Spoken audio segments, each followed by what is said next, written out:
Bismillahirrahmanirrahim. Assalamualaikum teman-temanku sekalian. Sebelum kita mulai menuntut ilmu, yuk kita perhatikan adab-adab menuntut ilmu. Yang pertama, niat karena Allah. Yang kedua, jangan lupa berwudu dulu ya. Yang ketiga, pakaian yang dipakai harus pakaian yang baik loh.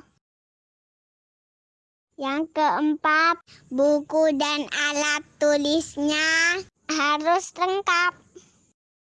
Yang kelima, harus duduk dengan tenang.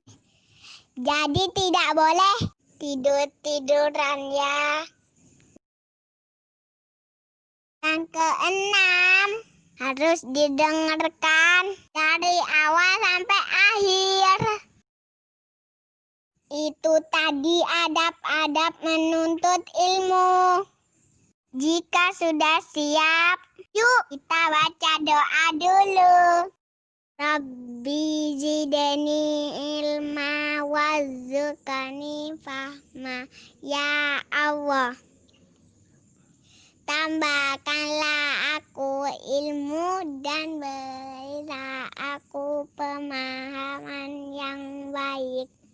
Allahumma inni as'aluka ilman nafi'ah wa rizqan thayyibah wa amalan mutaqabbala.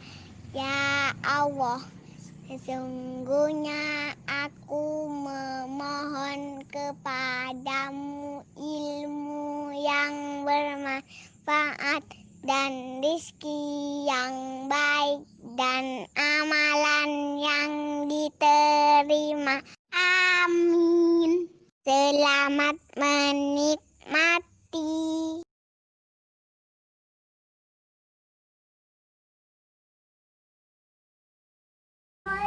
Bismillahirrahmanirrahim.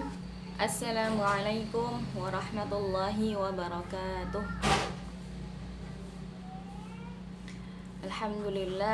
Alhamdulillahilladzi bi ni'matihi tatimmus shalihat. Asyhadu an la ilaha illallah wahdahu la syarikalah wa asyhadu anna Muhammadan 'abduhu wa rasuluhu la nabiyya ba'dah. Allahumma salli wa sallim wa barik ala sayyidina Muhammadin wa ala alihi wa sahbihi ajma'in. Rabbi shrah li sadri wa yassir li amri wahlul 'uqdatam min lisani yafqahu qawli. Amin. Amma ba'd. Alhamdulillah, apa kabar anak-anakku sekalian, santri Kutab awal 2A? Semoga hingga saat ini Allah masih melindungi kita semua dari segala penyakit, yaitu penyakit hati dan juga penyakit badan.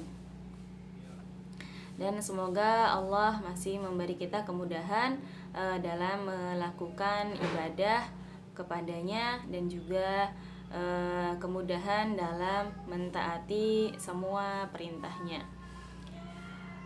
Salawat serta salam kita haturkan kepada Nabi kita Muhammad sallallahu alaihi wasallam yang telah mengorbankan seluruh hidupnya demi kemaslahatan umatnya, yang mana kita tidak akan pernah bisa membalas jasa beliau kecuali dengan membacakan banyak salawat kepada beliau dan juga keluarganya.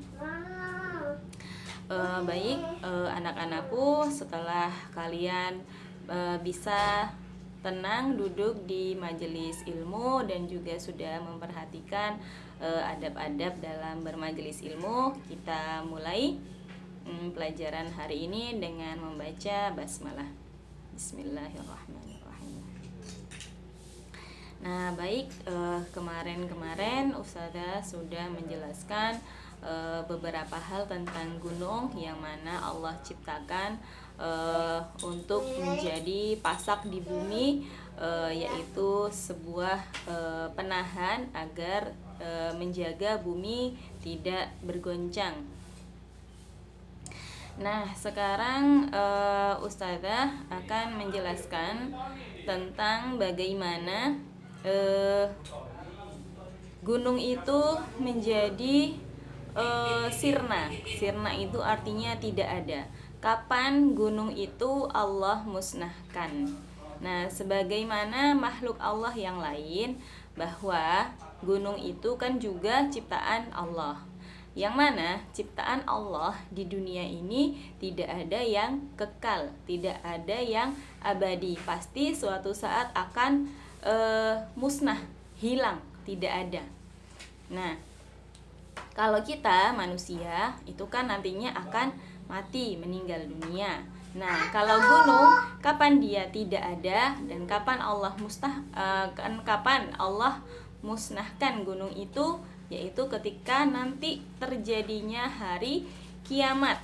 Jadi saat kiamat nanti dunia ini akan berakhir dengan dicabutnya gunung-gunung, dimusnahkannya gunung-gunung, dihancurkan gunung-gunung yang tinggi, besar, menjulang, kuat. Nah, itu akan dihancurkan oleh Allah Subhanahu wa ta'ala. Nah, di dalam surat Al-Qari'ah disebutkan watakunul jibalu kal'ihnil manfush. Jadi gunung-gunung itu akan menjadi seperti bulu-bulu berterbangan. Kalian tahu bulu, Nak? Ya, bulu kayak bulu kucing, bulu ayam, bulu bebek. Nah, bulu itu kan ringan ya, jadi bisa terbang. Nah, gunung yang segitu besarnya nanti ketika kiamat akan menjadi seperti bulu-bulu ringan berterbangan begitu. Nah, kemudian juga Allah berfirman lagi di surat An-Naba, wasuyiratil jibalu fakanat saraba. Jadi gunung itu akan dihancurkan, jadi seakan-akan gunung itu menjadi fata morgana. Fata morgana itu seperti kita melihat air di padang pasir, itu kan kayak terlihat ada air, tapi sebenarnya nggak ada.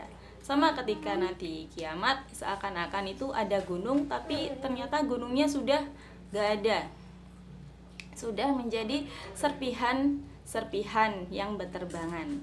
Nah, saat gunung itu tidak ada, maka bumi itu akan bergoncang sangat hebat. Karena apa? Tidak ada lagi pasak yang menahan goncangan bumi.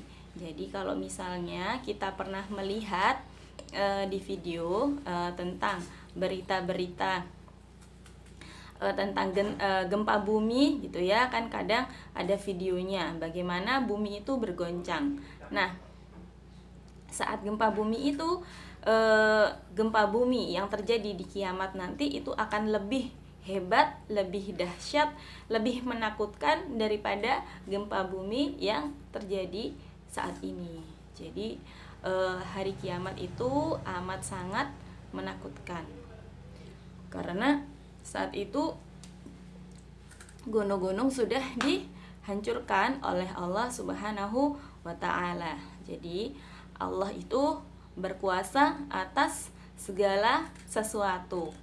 Allah itu sangat mampu untuk menciptakan sesuatu dan memusnahkan sesuatu, menghilangkan dan mengadakan. Itu adalah kuasa Allah Subhanahu wa ta'ala. Jadi kapan Allah mau gunung itu dihancurkan, ya itu terserah Allah. Kita tidak bisa tahu kapan gunung itu dihancurkan, kapan terjadinya kiamat. Jadi karena kiamat itu sangat sekali menakutkan, sangat menakutkan, sangat sangat menakutkan, sangat dahsyat. Nah, maka kita saat hidup ini kita berdoa kepada Allah Subhanahu wa taala agar kita tidak sampai menyaksikan dahsyatnya hari kiamat. Jadi kita meminta perlindungan kepada Allah agar tidak menjadi orang yang menyaksikan terjadinya kiamat. Karena Allah banyak berfirman tentang terjadinya kiamat dengan dihancurkannya gunung-gunung. Jadi dengan itu Allah mengabarkan kepada kita semua bahwa kiamat itu pasti terjadi. Salah satu contohnya, salah satu salah satu tanda terjadinya kiamat yaitu dengan dihancurkannya gunung-gunung. Jadi nauzubillahi min zalik, kita berlindung kepada Allah dari menyaksikan terjadinya hari kiamat. Dan juga dengan Allah mengabarkan kepada kita bagaimana terjadinya kiamat, kita bisa lebih taat kepada Allah, dan juga kita bisa lebih mengimani bahwa kiamat itu adalah sesuatu yang pasti. Hanya saja kita yang tidak tahu kapan itu terjadi, hanya Allah yang tahu. Baik anak-anak, setelah ini kita akan belajar menulis. Nanti disiapkan bukunya. Nah, nanti Ustazah akan mencontohkan.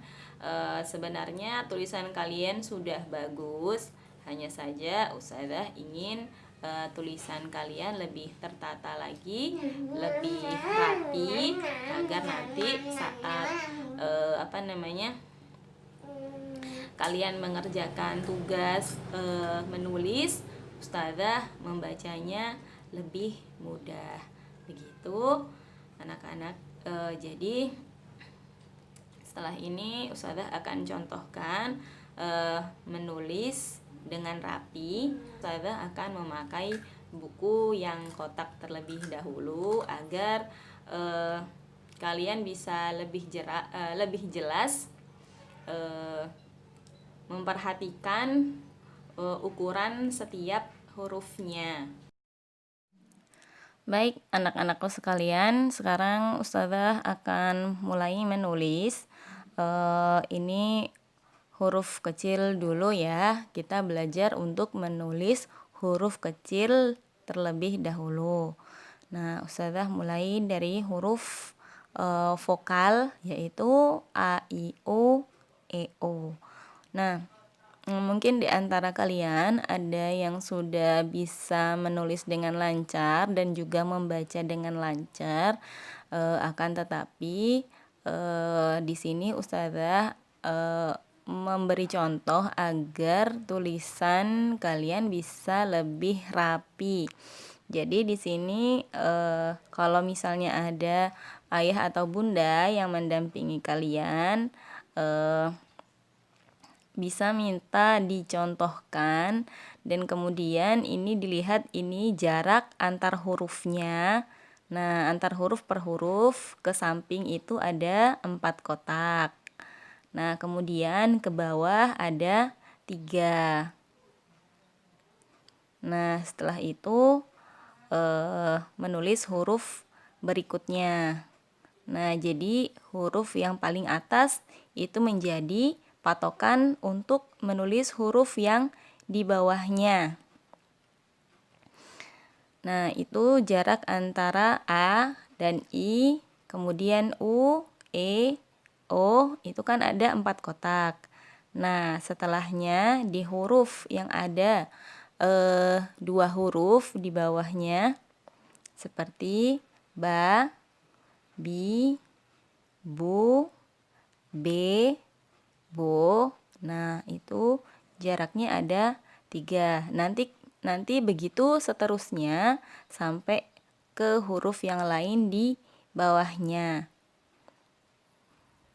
Nah, kira-kira bisa dicontoh ya anak-anak.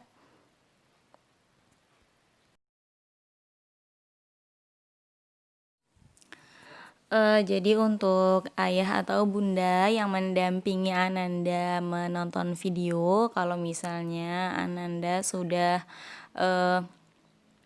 lancar menulisnya dan membaca, ini bisa agak di skip, agak dipercepat kalau misalnya video tulisan ini terlalu lamban mungkin.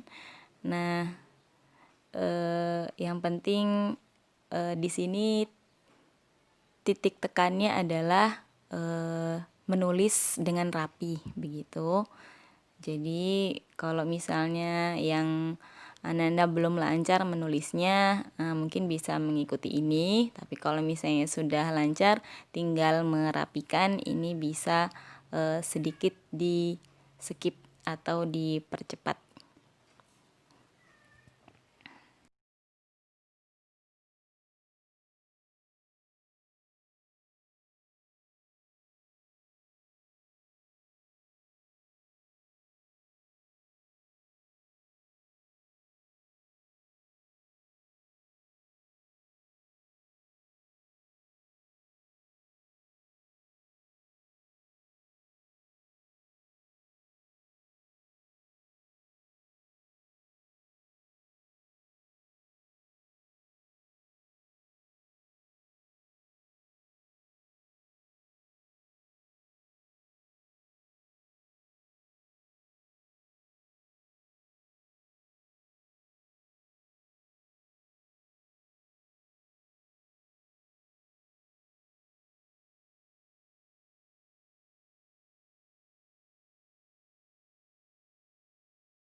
Baik, demikian contoh menulis rapi Ustazah berikan.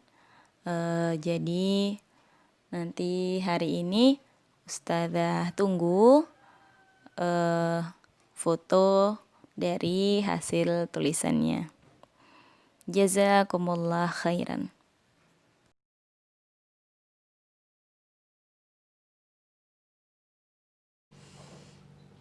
Baik, anak-anakku, setelah berada di akhir video ini, sebelum kita tutup majelis, kita berdoa dulu agar Allah memberkahi apa yang kita lakukan hari ini dan juga memberi manfaat atas apa yang sudah Allah ajarkan kepada kita. Allahumma anfa'na bima 'allamtana wa 'allimna ma yanfa'una wa zidna ilma. Baik, kita tutup dengan kafaratul majelis. Subhanakallahumma wa bihamdika asyhadu an la ilaha illa anta astaghfiruka wa atubu ilaik. Wa sallallahu ala sayyidina Muhammadin wa ala alihi wa sahbihi wasallam. Alhamdulillahi rabbil alamin. Wassalamualaikum warahmatullahi wabarakatuh.